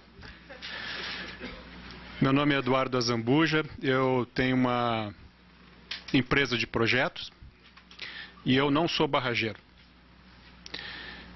Não fiquem assustados, né? Eu tive poucas atuações em barragem, mas eu não me considero barrageiro justamente porque a minha experiência específica nessa área ela é bastante restrita. Quando a Lúcia me convidou, eu perguntei para ela, tem certeza? Ela disse, claro, tu vai participar de uma sessão com o Bernardino, com o Cássio. Eu disse, então tá bom, estou muito bem acompanhado e vou ficar na sombra deles. Eu não conheci o Diego, agora que eu conheço, eu posso botar ele nesse mesmo time, né, das feras que me acompanharam. Bom, já que eu estou com essa tutela, eu queria agradecer então a Lúcia e cumprimentá-la pelo evento. Eu vou usar uma expressão que é muito utilizada pelo Jarbas Milititsky, que a gente mede a qualidade de um evento quando ao final dele a gente sai diferente. Então, Lúcia, parabéns, porque eu estou saindo completamente diferente desse evento, né? Bom, coube a mim falar sobre recuperação de barragens, mas quero deixar claro para vocês que eu vou falar sobre recuperação de uma delas, né, que eu tive possibilidade de participar. E, evidentemente, quando a gente fala em recuperação de barragem, é porque ela estava numa condição de risco em que a intervenção se tornou necessária. Falou-se muito sobre risco aqui, e eu achei que cabia uma expressão de síntese a respeito dessa questão de definir o momento que se intervém numa barragem ou não, porque já que está todo mundo quantificando o risco, a gente tem que ter ciência de que esse risco é uma função tempo-dependente. Por quê? Porque entre o projeto da barragem e a sua situação de senilidade, né, alguma coisa ou muitas coisas podem ter se alterado, né? Então a gente pode mudar carregamento, pode mudar resistência, né, ou pode mudar a situação do risco. Então eu botei alguns exemplos, porque o carregamento principal está falando na água, né, e as ações que decorrem dela. Já se falou aqui em mudança de bacia, do uso da bacia. Se falou em mudança climática, embora de bastidores, né, aqui. Se falou em mudança de uso do reservatório, né, e de mudanças de informações. Acho que o Diego até comentou, puxa, né, é muito frequente se mudar a vazão de projeto em função dos dados novos que vão sendo adquiridos ao longo da vida da barragem. Bom, a questão da resistência também se falou aqui, né? Quando se falou em riscos geológicos, quando se falou em fenômenos como RAA. Os processos geodinâmicos são palpáveis, são conhecidos, embora difíceis de predizer, né? Como se falou aqui em sufusão, por exemplo, em piping, né? E esses efeitos de natureza química e mecânica, não se falou aqui em fadiga, que é um problema que também teria que ser levado em conta nessa questão tempo-dependente. Mas todas essas ações elas fazem parte dessa curva que vai mudando a competência daquela estrutura ao longo do tempo. E por fim, o que pode motivar também a intervenção é que a tolerância ao risco pode ter mudado. Além do risco em si ter alterado, a tolerância pode ter modificado. Ou porque mudou o dono, ou porque o dono mudou do risco, né? Ou então porque o cenário onde está a barragem foi alterado, né? O que pode mudar a classificação, né, do risco. Bom, agora, quando a gente vai começar a intervir na barragem, né, a primeira ação, e a ação imediata, todo mundo já se referiu aqui, que é a mais efetiva, pelo menos na minha fraca visão, né, de experiência em barragem, é a redução do carregamento. Então, baixar reservatório é uma decisão que é difícil, né? Ela tem outros impactos decorrentes que não são da ruptura da barragem, mas que pode ser uma sucessão de rupturas de margem de reservatório, por exemplo, né? Afora isso, a gente tem que pensar nas ações mitigadoras, primeiramente de curto prazo, porque, sobretudo em obras públicas, as ações emergenciais, ou seja, aquelas que dispensam um processo burocrático e moroso licitatório, elas estão restritas a um intervalo de tempo de 6 meses. Então, nós não conseguimos agir na redução total do risco, na mitigação total do risco, até o nível de tolerância que nós desejamos, com um tempo tão curto, né? Então, é necessário reduzir o risco por um estágio intermediário com ações mitigadoras de curto prazo, para depois passar para as ações de longo prazo. Ops! A gente volta aqui. A gente estraga toda a surpresa. Bom, o outro ponto importante na decisão da intervenção é conhecer como nós vamos intervir, qual é o processo que vai ser utilizado para intervir, se nós vamos querer reabilitar a barragem, ou seja, tornar ela com as mesmas habilidades primitivas que ela tinha, se nós vamos recuperar. Eu botei restauração porque tem barragens tão antigas que são patrimônio histórico já, a gente tem até casos no Brasil, né? Então, restauração, ela se enquadra nisso, se enquadra em um outro conceito de recuperação, né? Reforço, quando a gente quer aumentar os níveis de segurança e não simplesmente recuperar os níveis de segurança perdidos por alteração de carregamento ou de resistência. E duas palavrinhas ali que são, às vezes, desconfortáveis de se tocar, que é a questão do comissionamento, ou descomissionamento, o que significa remover a barragem ou afogar a barragem, enfim, substituí-la por uma outra. E o recomissionamento, que seria utilizar a barragem existente como um embrião para um novo empreendimento, uma barragem com características completamente diferentes. Bom, uma questão que me preocupa bastante quando eu vejo essas estatísticas, que até foram bastante divulgadas nesse evento, a respeito de quantas barragens estão em situação de risco, quantas barragens estão em situação crítica, né, no Brasil e no mundo, é que à medida que esse custo da gestão do risco começa a ficar maior do que as expectativas de receita, o descomissionamento começa a crescer de prestígio. Só que muitas vezes não há um preparo, não há um resguardo, não há um recurso de contingência para enfrentar um descomissionamento. Então, o abandono acaba sendo a solução. E o abandono significa que o Estado ganhou de brinde um passivo, né? A sociedade. O Estado somos nós, né? Então, bom, é importante entender também que cada estratégia que vai ser utilizada para mitigar risco, ela vai mitigá-lo de uma forma diferente e vai introduzir outros riscos que nós esperamos sejam menores que os primeiros, né? Então, a primeira figurinha lá aparece um alteamento de barragem com um alargamento. O alargamento para enfrentar o problema de instabilidade da barragem existente, e o alteamento para enfrentar uma mudança de carregamento, por exemplo, ou uma mudança de uso, né? A gente pode também enfrentar problemas de piping ou de sufusão, enfim, de alterações na resistência ou nas propriedades hidráulicas do maciço, com a introdução de elementos novos. Está crescendo muito de prestígio a introdução de trincheiras, sobretudo com o desenvolvimento de novos equipamentos de escavação que estão cada vez mais ágeis, mais eficientes, mais confiáveis para construir diafragmas, inclusive em materiais que antigamente o clamshell não tinha a mínima possibilidade de entrar. Hoje a gente está entrando em rocha com esses equipamentos como as hidrofresas, por exemplo.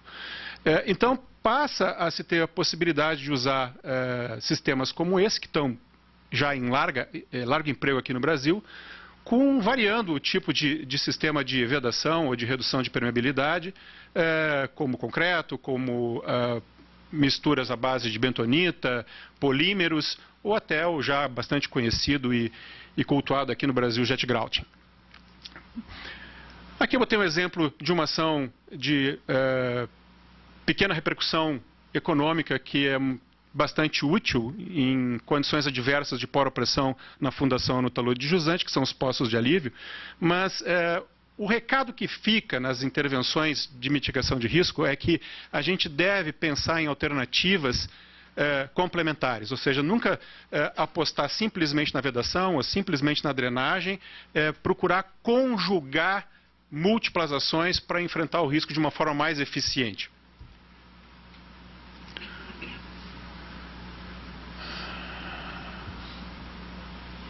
Veja que, muitas vezes, se o risco é um galgamento, e se falou aqui que o galgamento em barragens de terra é o principal causador de infortúnios, né?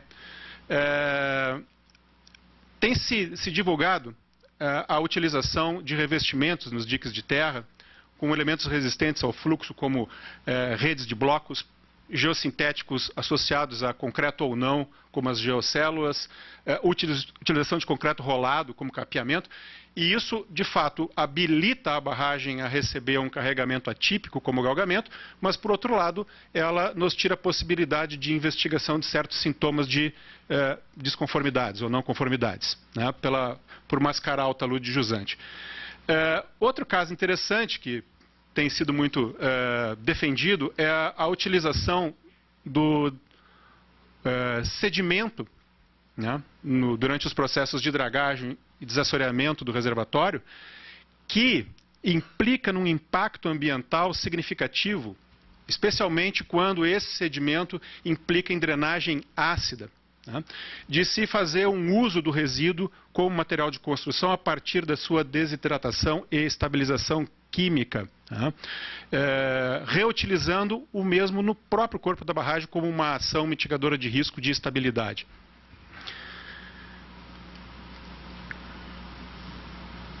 Querido? Olha, acho que... estava apertando no lugar errado. Bom, eu estou colocando aqui como exemplo também de ações de mitigação a introdução de elementos ativos, que são os tensores, né? Aqui representado por tirantes. Estou botando um exemplo de uma barragem que é bastante divulgada, até porque o processo de recuperação dela, ou melhor, de reabilitação dela, porque ela está mantendo os mesmos objetivos iniciais, está em curso hoje, ele não está concluído, essa obra está em andamento, né? Eu peguei na internet alguns detalhes, mas só para dizer que resolveu-se o problema do risco que foi aparecendo com a degradação da barragem, uma barragem de concreto ciclópico, e se introduziu outro, que é a sensibilidade à corrosão dos elementos tensores. O ambiente onde esses tirantes estão não é um ambiente de fácil controle dos processos de corrosão. Então, esse é um risco real, e eu tenho enfrentado, na minha atuação em obras emergenciais, muitas estruturas atirantadas rompendo por corrosão sob tensão em 5 anos.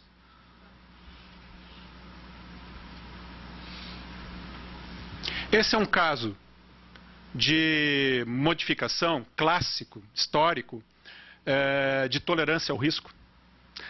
A modificação da tolerância ao risco foi a grande motivadora da intervenção. Essa é a barragem Mulholland, né, fica a montante de Hollywood, né? E após a implantação da barragem, a cidade foi se estruturando, mas o que motivou a mudança de tolerância é que ela é uma réplica da barragem de São Francis. E com a ruptura da barragem de São Francis, alguns anos antes, né, dessa intervenção, a população toda entrou em pânico porque era barragem igual, ela ia cair, né? Independente se a razão teórica dos modelos levavam a isso ou não. Então ela acabou gerando uma intervenção tremendamente conservadora, que é aquela contrabarragem monumental de terra, né, tornando, na verdade, a represa quase que uma colina, né? Justamente porque a tolerância ao risco foi extraordinariamente modificada. E, por fim, alguém falou aqui que algumas barragens em RAA tinham exigido uma substituição. A barragem de Dam After Bay também é uma delas, né? E é antiga, porque ela é da década de 20.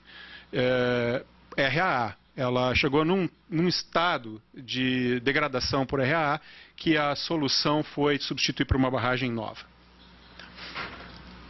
O caso que eu vou apresentar para vocês rapidamente, porque o meu tempo, claro, é muito curto, é a da usina hidrelétrica, que na verdade hoje é uma PCH, né, pela potência que ela gera, de Ernestina, que fica aqui no estado do Rio Grande do Sul, que é de propriedade da CE e que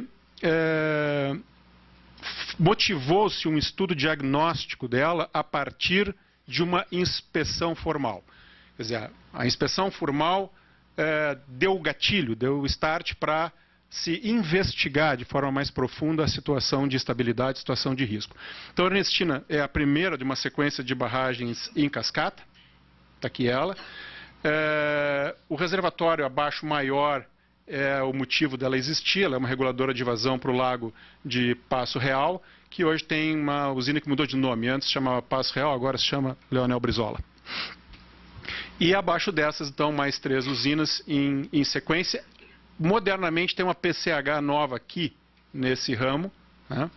E a análise de dam break dessa barragem, ela fica restrita a esse braço aqui, porque o lago é tão amplo e tem uma capacidade de amortecimento tão grande de Passo Real, que as simulações indicam que esse lago teria a capacidade de enfrentar o problema sem maiores repercussões. Então, apesar disso, nesse intervalo a gente tem 5 pontes, várias rodovias que são artérias econômicas importantes, uma cidade, né, à beira do rio, que é a cidade de Espumoso, além dessa PCH. Essa é a barragem de Ernestina. Alguém falou que barragem é um ser vivo, pois essa é uma dama muito elegante. Ela, como vocês podem notar, é uma barragem que, apesar de ter 14 metros de altura acima do leito, se a gente considerar a altura da barragem como a parte mais baixa da fundação até o topo, ela passa de 20 metros, né? E é uma cortina, na verdade. Ela é uma cortina que tem 3 metros aqui embaixo com 50 centímetros no topo. Com uma ficha dentro da rocha, uma rocha vulcânica. E utilizando uma técnica que, ao que eu sei, só foi empregada em 3 barragens antes. Essa seria a terceira e as outras 2 já haviam sido descomissionadas. Ela foi feita com proteção total, concreto protendido, na década de 50. Nos primórdios do concreto protendido no Brasil.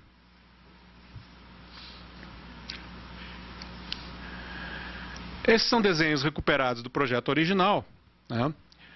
Como vocês podem ver aqui, essa cortina ela é mediada por pilares, são painéis de 15 em 15 metros, com uma sucessão de cabos ancorados em laço. Em alguns elementos são 7 cabos, em outros são 3, depende da altura do painel. E um cabo vertical que se ancora em rocha, no mais alto aqui, para dar, então, uma compressão um pouquinho mais axial, né? Os outros todos introduzem uma compressão com momentos variáveis, vamos dizer, ao longo da peça, né? Os pilares, embora eles tenham uma atuação coadjuvante na estabilidade da barragem, eles serviram mais para apoiar a passarela que passa sobre ela e que dá acesso aos mecanismos de içamento das comportas, que eram pisciformes, aquelas comportas basculantes. São fotografias da época de construção. Então, vocês notem aí a proteção dos cabos verticais, o arranjo aí das cortinas. Os pilares são construídos depois, porque cada painel tinha proteção transversal também. Me esqueci de falar isso. Aquele poisson é um chato, né? Então, a gente tem que fazer a proteção transversal também para evitar o faturamento dela no sentido longitudinal.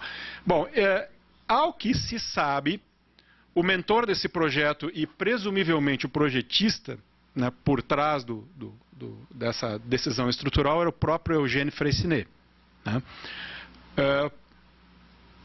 Foi bom a gente não falar muito alto isso na época do projeto, porque era capaz da barragem ser tombada, né? Mas, de qualquer maneira, o sistema Freycinet na década de 50, ele previa cabos protegidos com papel craft alcatrão. Eram cordoalhas não aderentes. E o que significa que qualquer ruptura de um cabo desses, a influência daquele cabo na estabilidade da barragem passa a ser zero. Não existe dutilidade, ou seja, essa barragem tem uma propensão a ter ruptura em progressão e repentina sem avisar.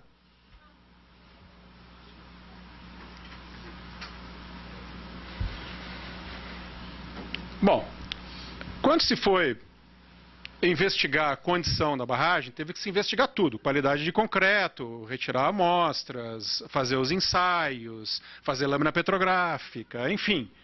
Analisar quimicamente concreto, já é um concreto velhinho, né? E analisar todos os indicadores que pudessem dar pista sobre a situação atual da proteção, porque essa barragem estava apresentando uma condição de vibração atípica.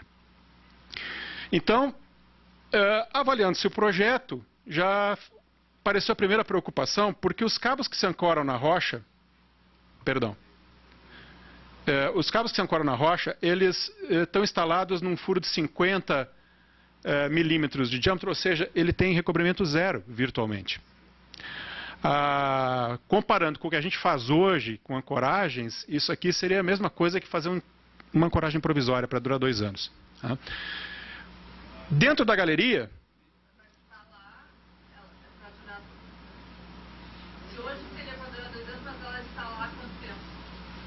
ela ficou 58 anos. Mas ela é uma prova cabal da existência de Deus. Alguém falou aqui no Pascal, isso aí é... Né?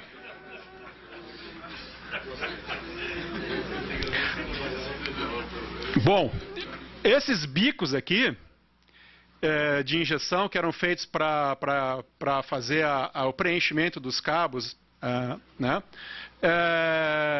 estavam aparentes ainda, né? Estavam aparentes ainda.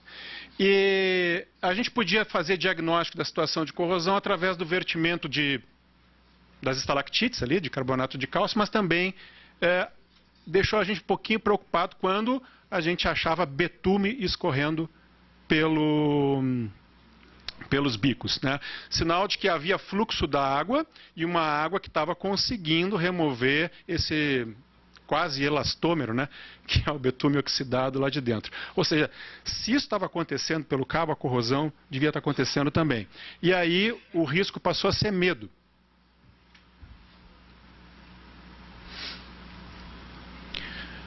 Além da vibração que ocorria quando a barragem estava em vertimento excepcional, como é o caso aqui, né, as avaliações hidráulicas e hidrológicas, do qual eu conheço tanto quanto criação de chinchila, e eu nunca vi um chinchila na minha vida, passou de 635 metros cúbicos por segundo para mais de 1.200, ou seja, dobrou, né? Essa é aquela revisão da vazão, né, em função não das mudanças da bacia, mas em função das mudanças dos dados e dos métodos de cálculo e também do tempo de recorrência. Começou-se a investigar, então, os cabos não só por baixo, né, mas também pelas cabeças, porque tem aquela velha regra, se a cabeça de ancoragem está com problema, o cabo está com problema. Então, nós começamos a investigar um a um. Todos os cabos da estrutura, eram milhares, né? E dividi-los por painéis e dar nota técnica, né? Em função de sintomas superficiais. Eu não vou entrar, claro, no detalhe desses critérios, mas são critérios que funcionaram muito bem para avaliar tirantes. Nós transportamos esses critérios para avaliar esses cabos de proteção também. Em tempo. Essa sessão está diferente porque isso aqui é sessão de as-built. A seção de as-built já mostra que algumas dificuldades foram encontradas para encaixar a ficha na rocha, na escavação, né? Exigindo ancoragens complementares, enfim, mudanças de projeto. As patologias superficiais também foram cadastradas, porque é um sintoma indireto da qualidade da proteção. E aqui, essas corzinhas são as suspeitas de ruptura de cabos. Amarelo com uma certa probabilidade, vermelho com outra, foi dando-se valoração. Não monetarização, mas só a valoração. Não bastasse a questão da suspeita de corrosão, as análises das amostras retiradas da barragem nos revelaram um avanço de carbonatação bastante significativo, chegando presumivelmente até os cabos, né? E também tardiamente aparecendo a reação álcool agregado, né? Aqui são grãos de quartzo da areia, isso aqui é a pasta de cimento, isso aqui é um agregado. Porque a rocha utilizada nessa barragem é de uma posição do derrame. A gente foi olhar a pedreira para ver como é que ela era original, ela estava lá perto da barragem ainda. Tem um basalto com uma textura vítrea, né? Então a probabilidade de ter mineraloides aí, ou seja, sílica numa condição não cristalina ou protocristalina, é bastante significativa, portanto não era de se esperar coisa diferente de um RAEDS. Mas os sintomas não estavam aparecendo, né? Os sintomas não estavam ainda.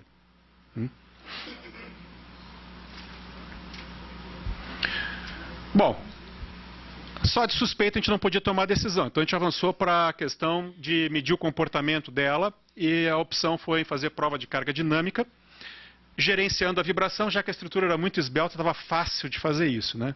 Se instalou um motor vibrador na ajusante, colocou um inversor de frequência para mudar a frequência sob nosso controle, manter a variação de frequência bem na mão e enxergar de maneira bastante clara em que momento aparece a amplificação dinâmica.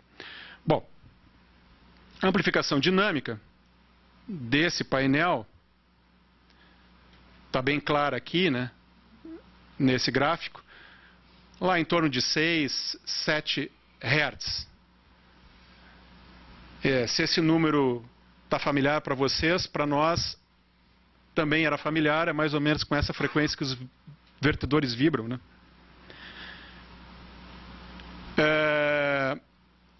Bom, o que a gente fez? Nós fomos fazendo os ensaios dinâmicos painel por painel e comparando o que seria a frequência natural desse painel se ele fosse íntegro, conforme estava no projeto, e o que estava aparecendo lá em campo. Vocês veem que nesse painel aqui, casualmente, a frequência que aparece amplificação dinâmica está 1/3 da frequência prevista no projeto. Ou seja, a chance dela entrar em ressonância e avançar para a ruptura era real. Bom, a gente começou a simular computacionalmente danos. Nós não esvaziamos o reservatório para olhar os danos de montante. Não íamos tomar essa decisão sem esgotar os estudos. E claro que fomos dividindo esse risco na época com a Lúcia, porque é a Lúcia que estava encabeçando a equipe do dono do risco, do proprietário. E nessa simulação, a gente foi cadastrando as patologias visíveis, que era da face de jusante, e inserindo patologias não visíveis na face de montante. Até chegar naquela frequência que a gente mediu. Quando chegou na frequência que mediu, aí nós entramos em pânico, não era mais medo, porque os níveis de fraturas para gerar uma frequência de 5 Hz atravessavam os cabos. Ou seja, comunicavam os cabos de proteção com o reservatório. Ou seja, a gente tinha diferença de potencial elétrico, a gente tinha água e só faltava o oxigênio para o crime estar pronto, né? A corrosão nos cabos era uma questão de tempo. Quando se chegou nesse ponto, foi-se para o plano de ações emergenciais, né? Eu não cheguei a acompanhar tudo que foi feito. Depois, se vocês quiserem questionar, acho que a Lúcia tem essa memória bem presente, mas se baixou o nível de reservatório para ganhar um espaço de acumulação.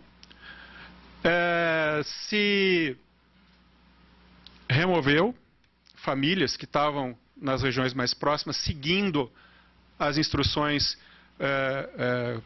colhidas do dam break. E imediatamente se partiu para intervenções de reforço, né?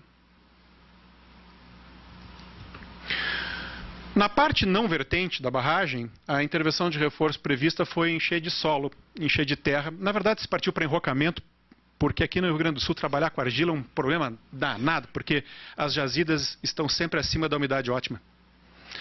Colocar o material em condição de compactação não é uma coisa muito fácil, ainda mais em emergência. Então, foi para enrocamento. Só que o problema é que essa barragem, sendo protegida do jeito que se eu fizer qualquer pressão desse lado, ela quebra. Ela foi programada para receber pressão pelo lado de montante, não pelo lado de jusante. Se eu fizer qualquer empuxo sobre ela, ela vai fraturar toda, né? Então, se simulou isso, chegou à conclusão que não daria para compactar nada contra o paramento. Então, a obra acabou sendo um grande muro de solo reforçado. Aqui se utilizou o sistema com reforços metálicos, um faceamento com gabião, e depois dele elevado, com as deformações consumidas, começou a se fazer o preenchimento de um núcleo aqui, argiloso, né?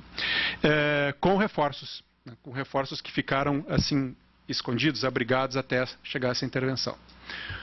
Então aqui estão as modelagens permitindo essa estratégia, né, de fazer o reforço em 2 etapas.